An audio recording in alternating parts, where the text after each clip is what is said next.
कहीं ना कहीं कुछ हद तक सेटिस्फाइड भी नजर आ रही है यहाँ की जनता, राजधानी की जनता, लेकिन जबलपुर की जनता आखिर कितना सेटिस्फाइड होती है इस पूरे बजट से, ये जानने के लिए हमारे साथ हमारे सहयोगी संजीव चौधरी जुड़ चुके हैं। संजीव, आखिर कितना ज्यादा इस बजट को अच्छा माना जाए या फिर गलत माना जाए, या फिर कितनी राहत समझे आपके साथ जितने लोग मौजूद हैं? क्योंकि एक खास चीज ये देखने को मिली है, जो कमर्शियल टैक्स है उसमें 22% का घटौती की गई है, तो कहीं ना कहीं उद्योग जगत के लिए एक अच्छी खबर।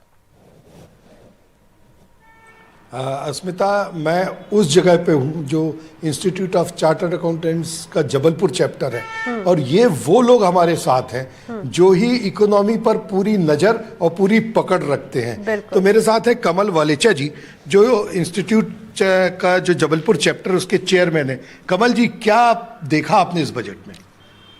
चूँकि ये अंतरिम बजट था, तो सरकार ने इसमें अपना विजन प्रस्तुत किया है कि वो किस और देश को ले जाना चाहती हैं।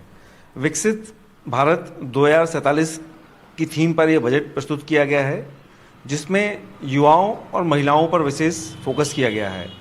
युवाओं पे फोकस इसलिए कि युवा शक्ति देश में, आज हम देश में सबसे पूरे विश्व में सबसे बड़ी युवा शक्ति हमारे पास है, तो उनको रोजगार उन्मुख करना, चूँकि गवर्नमेंट जॉब्स तो इतनी है नहीं, तो इसलिए उनको स्किल डेवलपमेंट के द्वारा, स्टार्टअप फंडिंग के द्वारा, नई नई योजनाओं के द्वारा, इंटरेस्ट फ्री लोन्स के द्वारा उनको रोजगार उन्मुख और एंटरप्रेन्योरशिप स्किल्स डेवलप करने पर सरकार का फोकस है।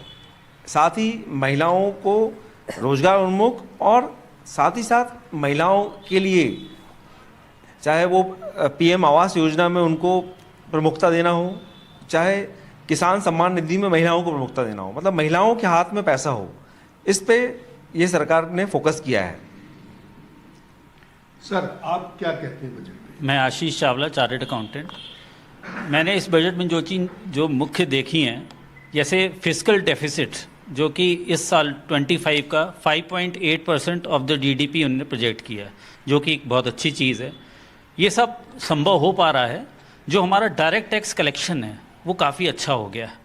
काफ़ी अच्छा होने के कारण इसलिए उन्हें धन्यवाद भी किया, जो हमारी जो टैक्स पेयर्स हैं, हमारी फाइनेंस मिनिस्टर ने उनको बहुत धन्यवाद दिया है कि जो डायरेक्ट टैक्स कलेक्शन हमारे बढ़ रहे हैं, उसके लिए हम ये सब चीज़ें कर पा रहे हैं।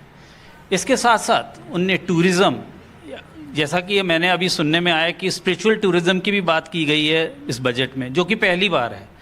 उन्होंने ये बोला है कि हम आइकॉनिक जो हमारे स्पॉट्स हैं उसको हम डेवलप करेंगे, स्पिरिचुअल सेंटर्स को डेवलप करेंगे, जिससे कि टूरिज़्म को बहुत बढ़ावा मिलेगा। इसके साथ साथ 1000 एयरक्राफ्ट अभी कुछ सालों में आपको इंडिया में जो ऑर्डर ऑलरेडी हो चुके हैं देखने मिलेंगे।